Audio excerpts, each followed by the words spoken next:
You can't escape Pokemon. It's everywhere. But did you know it's also on your phone? You probably did. But there's some really weird Pokemon apps out there. So I've tasked myself with playing every Pokemon game on mobile. And as the video goes on, the games get more and more interesting. And together, we will determine what Pokemon mobile game is the best. According to me, your boy, Russ Vandy. And what better way to start than to play one that you're probably already familiar with? Pokemon Smile. I'm just kidding. You're probably not familiar with this. This is an actual game where Pokemon help you brush your teeth. We've seen it all, haven't we? As you can see, it's not very deep. This is obviously targeting kids who have a hard time remembering to brush their teeth. I never knew this type of thing was needed, and to be honest, I'd love to see how parents can benefit from this today. Like, I actually want to watch that. I don't have kids. I wouldn't know. I also find it weird that a parent has to be there playing the game with the kid. Like, isn't the whole point of making this on a smart device so that the kid can do it without the parents being there? And then there's also the timers. Once again, if a parent has to be there, why does the notification have to go onto the parent's device? Would the parents not remember that their kids needed to brush their teeth? What's going on? Well, there's an iPad kid and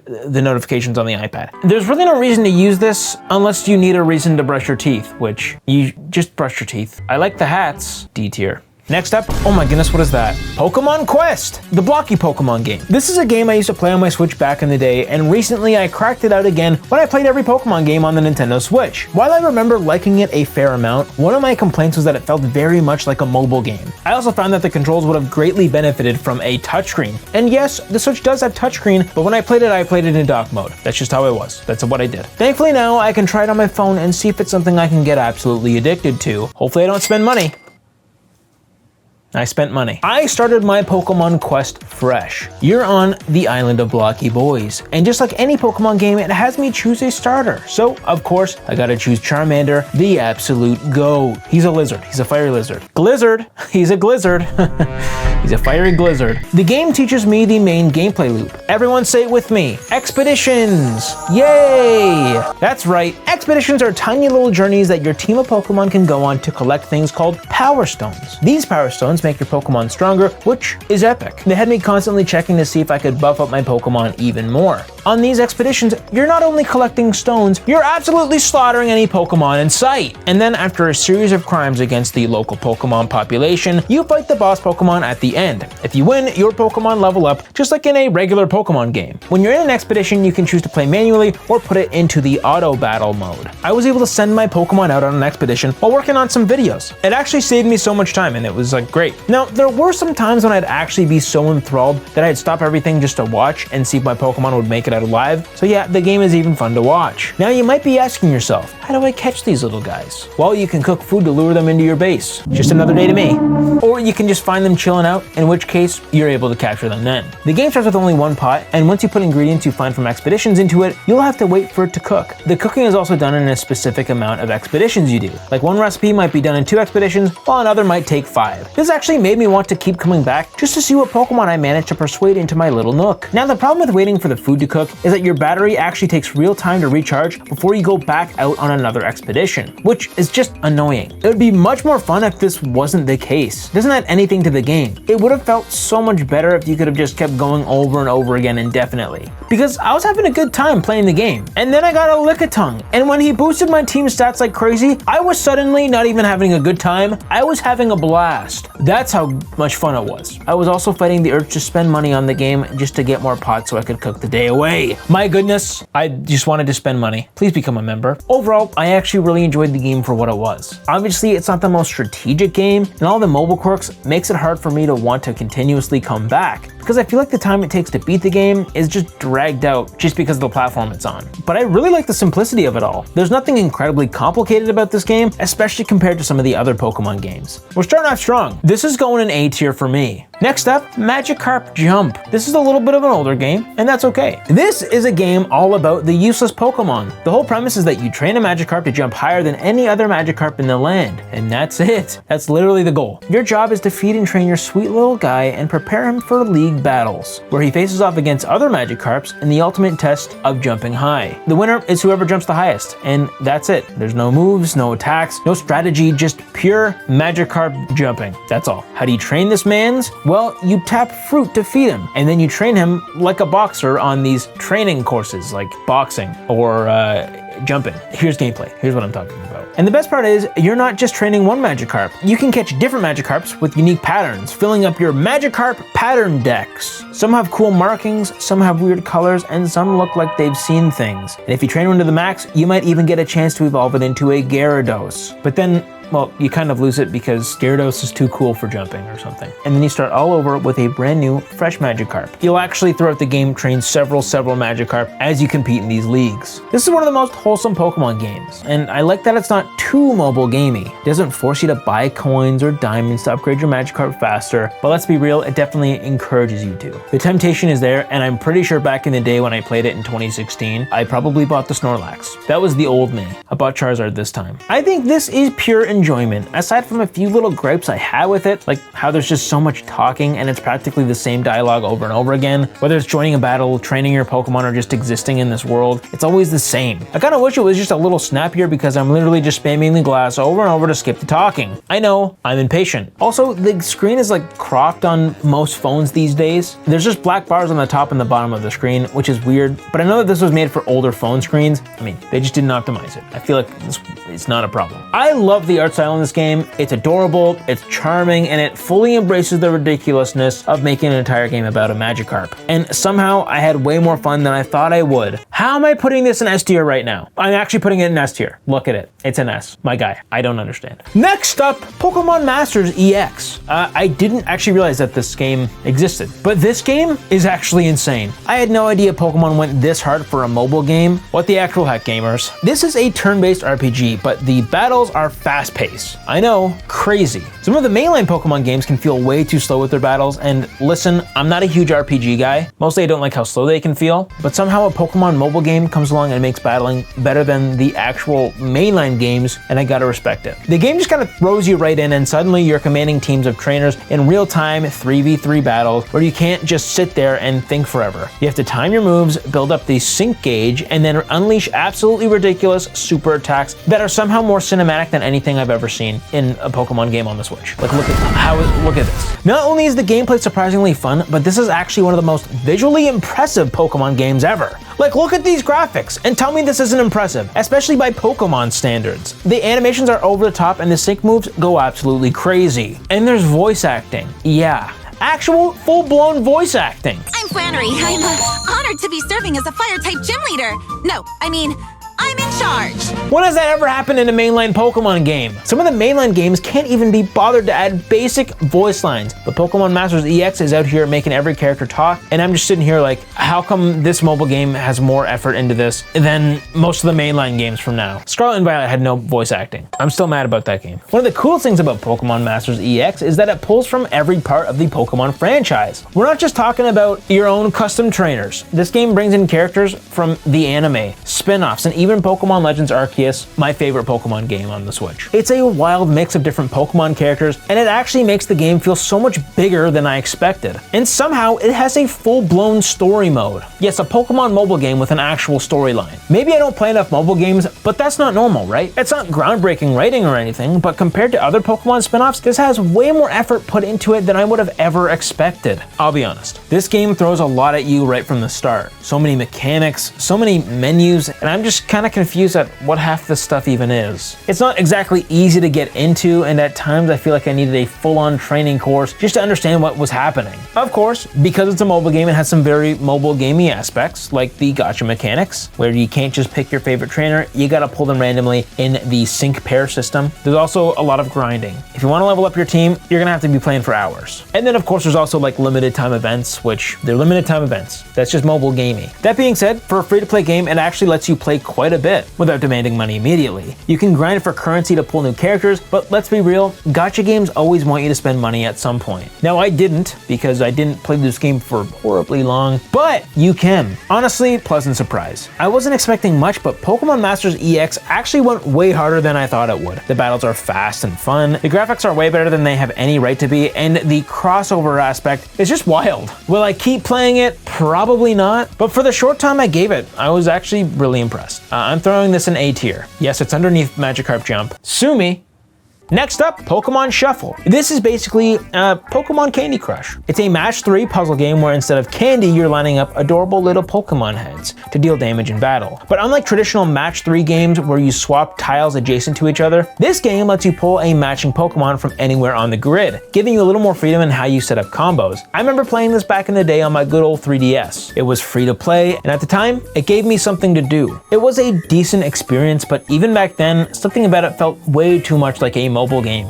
And after picking it up today, I feel the same way. It's not that Pokemon Shuffle is bad. In fact, I totally get why people enjoy it. The gameplay loop is simple and satisfying. You match Pokemon, deal damage, try to catch the Pokemon you just defeated, and build a team to take on tougher challenges. It's the kind of game you play in short bursts, which makes sense because it's a mobile game. But that's also the problem. Everything about it screams mobile game. From the way it limits how many times you can play to the currency system that nudges you towards spending money, it's got that free-to-play grind where you either wait or pay to keep going, which just isn't something I love in my Pokemon games. I don't mind a fun, casual puzzle game, but after a while, Pokemon Shuffle started feeling more like a mobile game and less of a full-fledged game. And I don't know, it wasn't fun enough for me to want to come back. It's just like Pokemon Quest and a lot of mobile games where, for no apparent reason, it limits the amount of times you can play in that day or in a specific time slot. It doesn't make sense to me. I don't know why they do that. That being said, if you enjoy puzzle games and collecting Pokemon, it's still a fun little distraction, and the ability to build a team and use type advantages adds a bit of strategy, and I can see how the Mega Evolution mechanics could make things more interesting. But for me, I don't really like the gameplay loop that much. I didn't really spend too much time with it, but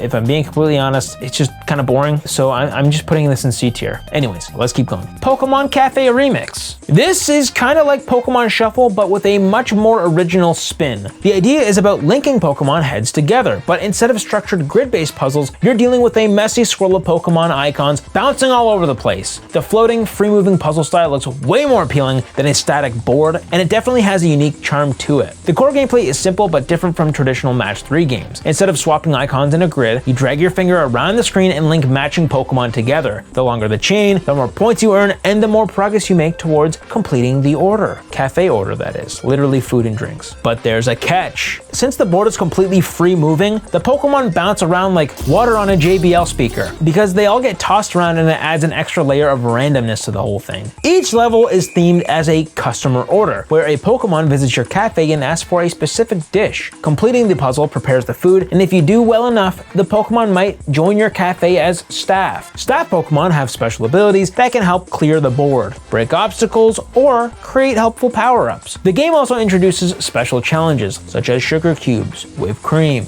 nuts, that require strategic scrambling to clear them. This part adds some depth since you need to think about how you manipulate the board instead of just linking Pokemon randomly. While I love the originality of the puzzle system, I didn't find it all that engaging. At first, it's fun, but after a while, I felt like I was just flailing my fingers around, hoping to chain as many Pokemon together as possible. Sure, there's some strategy involved in positioning the board to hit specific obstacles, but overall, the randomness makes it feel less like skill and more like chance. Now, that said, the art style is fantastic, and the music is surprisingly great. There's something weirdly satisfying about running a cafe with Pokemon as your staff, and the game nails the cozy vibe. I'm a cozy gamer. It's the kind of game that feels good to play, even if the mechanics themselves don't always keep me hooked. Pokemon Cafe Remix is a visually appealing, creative puzzle game, but whether or not you'll enjoy it depends on how much you like chaotic, free-form puzzle mechanics. It's definitely more original than Pokemon Shuffle, but the randomness and lack of strategy make it hard for me to stay invested. I don't know. I'm just gonna say it's C tier. I think that's fair. But it is better than Pokemon Shuffle, just a tiny bit better. Next is the newest Pokemon mobile game that I've heard so many things about, and it's not Pokemon Championships, because that one did just get announced. I'm talking about Pokemon TCG Pocket, the trading card game. It's essentially digital Pokemon card collecting, which sounds pretty cool. However, I've never actually collected Pokemon cards. Okay, settle down.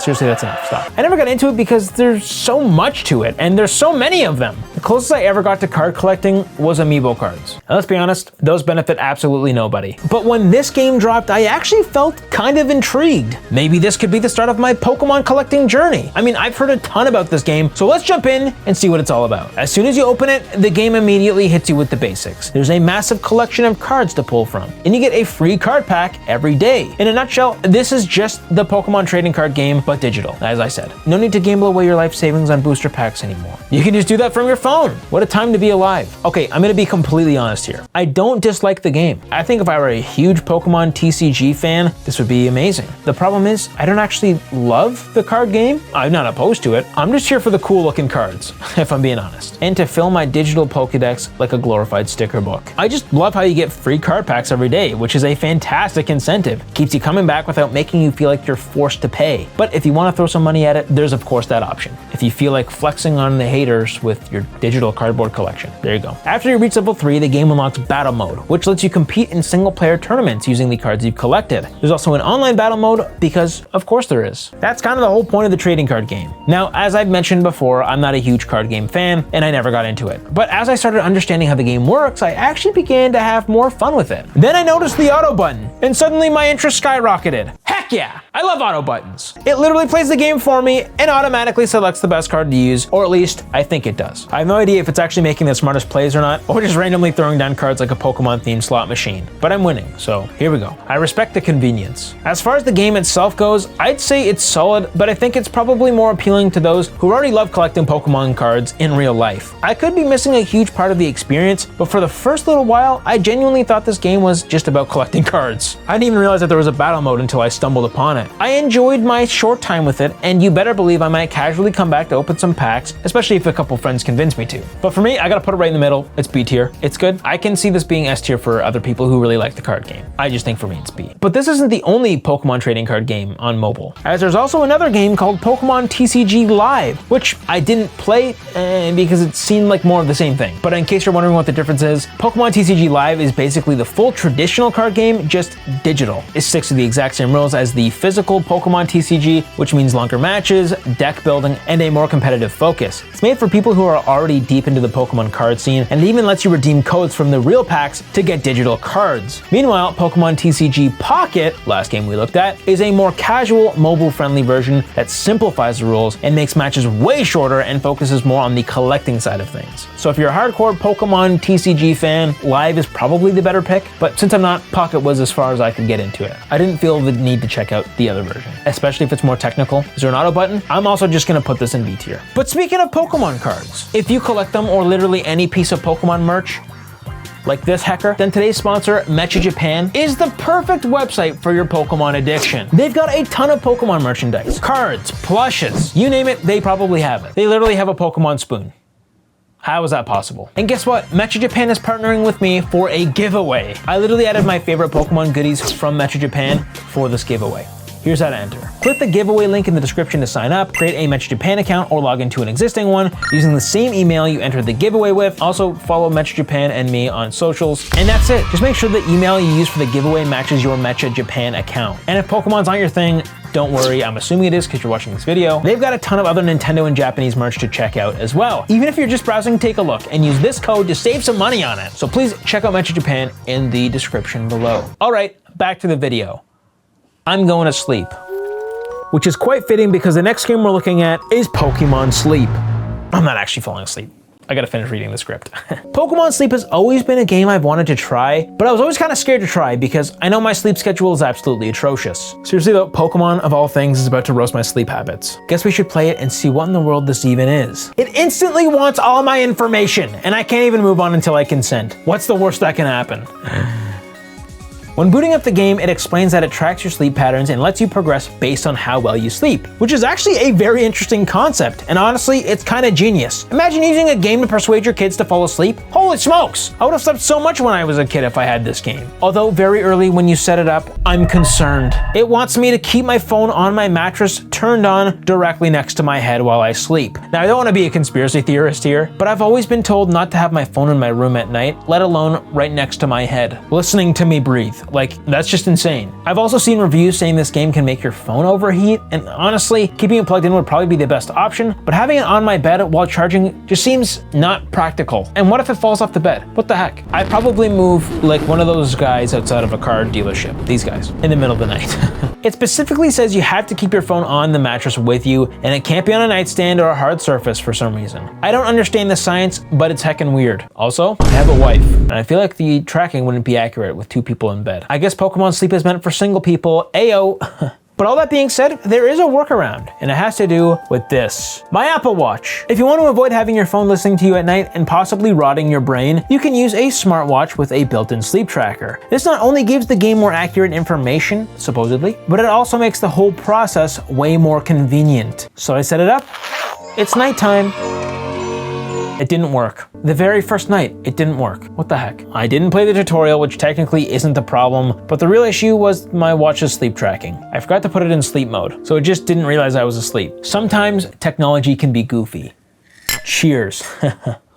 Thankfully, I finally did get it working, and now onto the actual game. At its core, the game revolves around Snorlax, your big, sleepy pal, who you'll be looking after every week. Every Monday, you get a new Snorlax on a different island, and your main goal is to help it grow stronger. How do you do that? Well, by sleeping. Your ability to rest actually determines how successful you are in the game. Pokemon sleep is split up into 3 phases every day. There's the nighttime, where it's actually tracking your sleep. This is when you're playing the most, without playing. Then there's the morning. When you wake up, it's time to see how well you did. Your sleep is analyzed, and based on how well or terribly you slept, Snorlax's drowsy power increases. The higher the drowsy power, the more Pokemon appear around Snorlax. Each Pokemon has a unique sleep style, and the goal is to document them all in the sleep style dex. And then throughout the day, Snorlax is just chilling and he needs food, like us all. You feed it berries collected by your Pokemon team, and you can also cook special meals using ingredients your Pokemon find. This helps Snorlax grow stronger, which means even rare Pokemon might show up the next time you sleep. Pretty much, you have a team of 5 Pokemon around you at all times. These Pokemon gather berries automatically when you're not playing. Some Pokemon collect better berries for Snorlax, so choosing the right team is key. You become friends with new Pokemon by feeding them Poke Biscuits when they appear in the morning. And if they like you enough, they'll join your team and start helping out. So it's kind of complicated, to be honest. And as Snorlax gets stronger, the more rare Pokemon will show up. It's great. That's pretty much it. It's a simple but weirdly addicting cycle. And if you're really into collecting Pokemon, this is just another way to add to your collection. Except this time, you're just playing in your sleep. I haven't played it for too long because I had pretty limited time to play it for this video. But for the first few nights I did play, I totally get the appeal. It makes you want to sleep longer. Why did I suddenly want to go to bed early just to get a better Snorlax sleep score? Heck yeah, gamers. Not only does this game make you want to maximize your sleep time, but you actually feel better because you're getting more rest. Who could have seen this coming? This sounds obvious, but I usually push my bedtime to as late as possible because I'll sleep when I'm dead, am I right? Somehow though, this made me want to sleep. Now, every night I did play, the game told me I was a drowsy sleeper, meaning I don't go into a deep sleep. There's 3 stages. There's drowsy, there's the middle one, and then there's like the deep sleeper. I'm just drowsy. That can't be healthy, right? My problem with that is that in order to get more Pokemon, I need to reach deeper sleep. How? I can't just decide to sleep deeper. That's not how this works. If I could just sleep better, then I would. That being said, it'll most likely adjust over time. But right now I have no clue how to change this. I can definitely see myself continuing to play this game. The idea of gaming in your sleep is just so unique and cool. It's very Pokemon. So, S tier. I'm serious. I actually enjoyed falling asleep and waking up. It gave me a reason to fall asleep. It's actually crazy. I feel so much better. All right, it's time for a pretty popular one. The Pokemon MOBA, similar to games like League of Legends. But here's something I should probably mention. I've never actually played a MOBA in my life. I'm not against them, and I definitely don't hate them, but every time I see one, I just think they look pretty slow for my liking, and I have no idea what's going on. I'm also not really a PC gamer, and these games are primarily on PC, so they've just never been on my radar. Just like other MOBA games, this one never really grabbed my interest. Whenever I see an update, I'm half tempted to pick it up, but I just never do.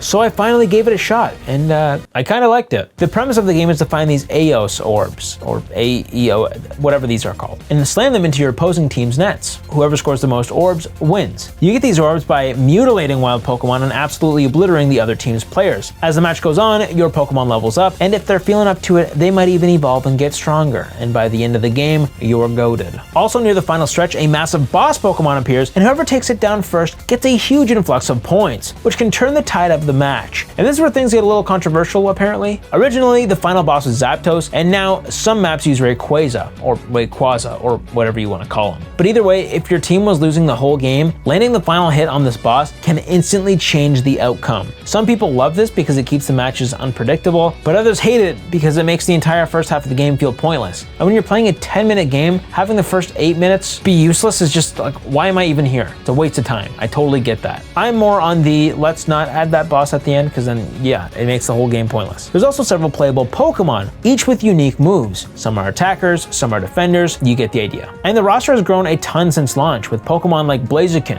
Mewtwo, and Umbreon being added post-release. And they're still adding updates to this game too, which is honestly impressive. For the most part, I actually had fun while playing, and I was pretty hooked while I was playing. But I did find the overall movement speed of the game really slow. Like, just look how slow I'm running. I also found that controlling attacks can be pretty finicky at times. On top of that, I felt like the matches could drag on a bit. Each match is about 10 minutes long, which isn't too bad, but I hear that other MOBAs can go on even longer. Save me. I'd say those are probably my biggest gripes of the game. Now, I also heard that Pokemon Unite has a lot of pay-to-win controversy. Let's quickly talk about it. When it first launched, it was getting roasted for letting players buy held item upgrades with real money, meaning people who paid had a clear advantage over those who didn't. The devs had since adjusted things to make it more balanced, but if you're not willing to grind, you might still feel like you're at a disadvantage. Although I didn't. And also, just to clarify, I'm playing these games for fun, and I couldn't help but notice that the matches seemed to be almost all bots. It could be because I'm a noob and the game doesn't want me to get wrecked, but it's just something I noticed. All in all, I think Pokemon Unite is solid, but nothing mind-blowing. The gameplay is fun, but the slow movement and match lengths kind of hold it back. For me, the game is literally mid, so I'm gonna put it in B tier. Next up, Pokemon Playground. This is a game where you play with Pokemon on a playground. You can do the easiest puzzles imaginable while hanging out with Pokemon and hatching eggs. This game was made for 3 to 5 year olds. Why am I playing this? Unfortunately, I'm not a baby. D tier. Ah yes,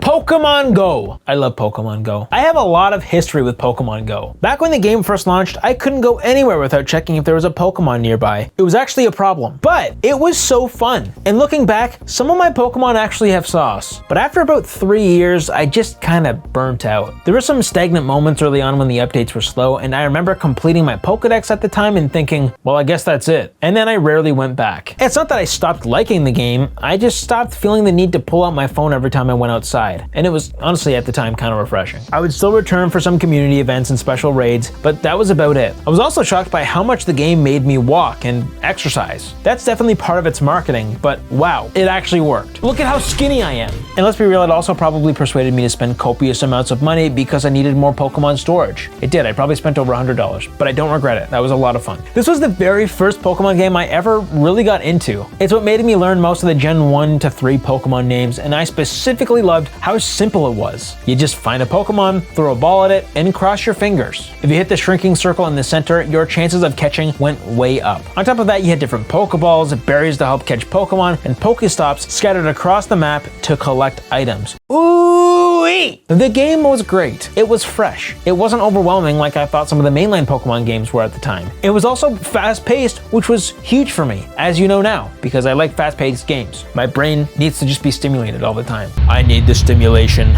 I just liked how when you saw Pokemon, you didn't have to battle it or any of that stuff. You just had to throw it.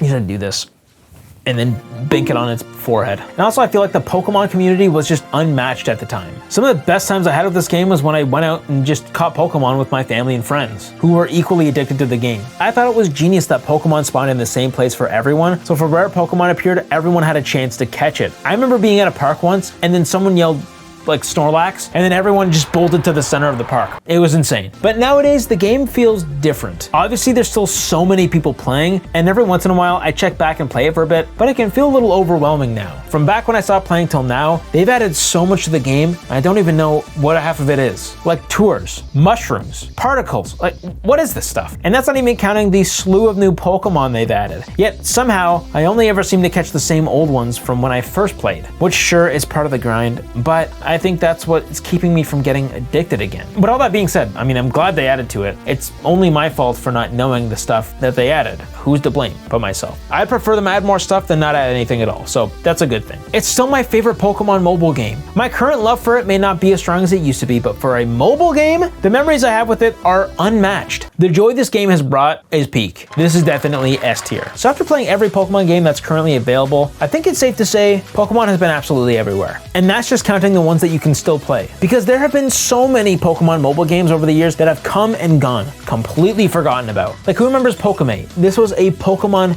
dating simulator.